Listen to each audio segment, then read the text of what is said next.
आइए दोस्तों, स्वागत है आपका आपके अपने YouTube चैनल भौतिक विज्ञान ब्रांच ऑफ साइंस पर।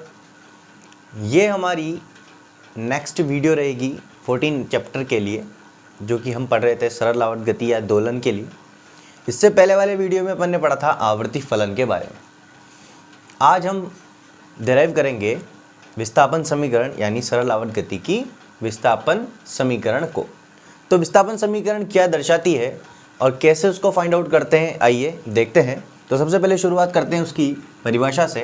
जैसे कि कहते हैं कि सरल आवर्त गति का विस्थापन समीकरण यानी किसी क्षण कण की स्थिति या दूरी को दर्शाने वाला समीकरण सरल आवर्त गति का विस्थापन समीकरण कहलाएगा।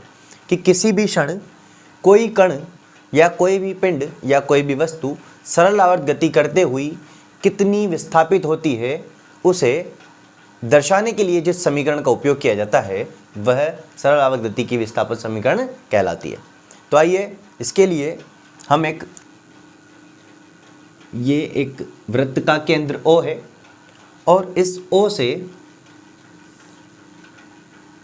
A दूरी या A त्रिज्या का एक वृत्त खींचेंगे हम। तो ये A त्रिज्या का एक वृत्त है। यहाँ हमारे पास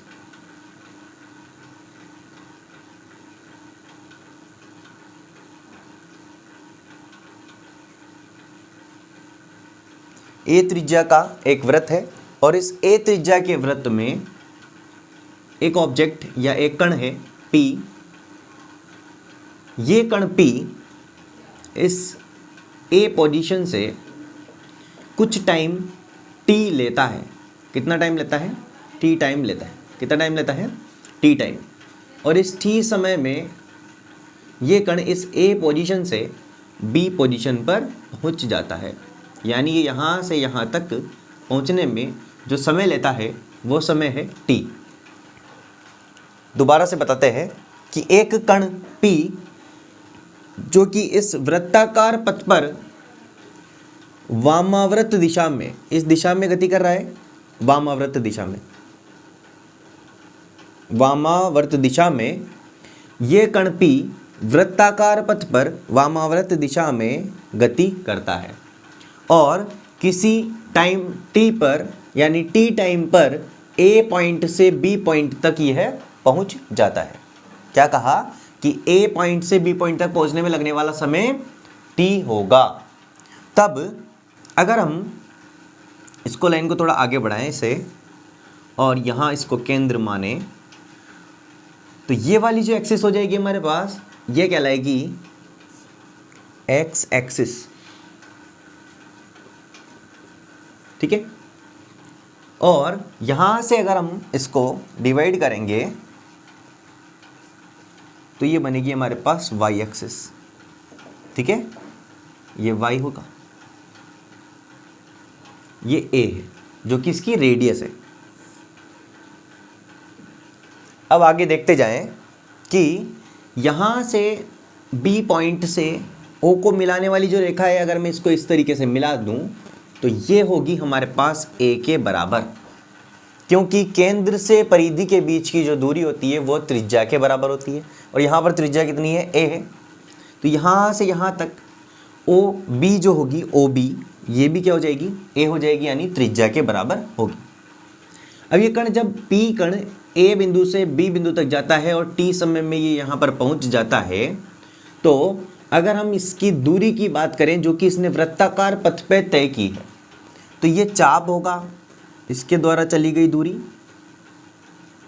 और इसको फाइंड आउट करने के लिए हम एक प्रक्षेप B से OA पर एक प्रक्षेप डालते हैं इस तरीके से। मानते हैं कि ये AB जो दूरी है वो इस चाप के बराबर ना होकर इस जो हमने प्रक्षेप यहाँ पर परपेंडिकुलर डाला है इसके बराबर है। ऐसा अगर हम माने तो ये वाली जो दूरी होगी AB, या इसको बोल देते हैं अपन, यहाँ से ये वाला जो पॉइंट है इसको अपन बोल देते हैं C। क्या बोल देते हैं? C point. अब देखो ये BC जो पॉइंट है या BC जो लाइन है वो किसके बराबर होगी? यहाँ पर अगर इस लाइन को इस तरीके से मिलाएं तो ये वाला पॉइंट और ये वाला पॉइंट, ये वाली लाइन और ये वाली लाइन, ये दोनों लाइन जो होंगी BC और ON, BC और ON ये दोनों बराबर होगी, और बराबर होगी तो ये ON किस डायरेक्शन में है, Y डायरेक्शन में। तो हम इसको यहाँ से यहाँ तक ON को मान लेते हैं Y, ठीक है। अब ये यहाँ इस वाले पोजीशन से यानी A पोजीशन से B पोजीशन तक T समय में गया है, और A से B तक कितनी दूरी चलता है, जो कि हमने BC के बराबर मानी है, और BC किसके बराबर होगी, यहाँ पर अगर हम देखें Y अक्ष पर, तो ये क्योंकि Y अक्ष पर चली गई दूरी है तो ये हो जाएगी Y के बराबर, ठीक है। तो अब देखें इस Y का मान हमें निकालना है, क्या निकालना है, Y का मान निकालेंगे। तो Y का मान निकालने के लिए क्या करेंगे, देखो कि यहाँ पर ये वाला पॉइंट 90 डिग्री, ठीक है, और यहाँ पर ये जो कोण बन रहा है ये होगा हमारे पास थीटा। तो यहाँ कहें कि यदि कोई कण P बिंदु A से B तक वृत्ताकार पथ में वामावर्त दिशा में गति करता हुआ T समय में थीटा कोणीय विस्थापित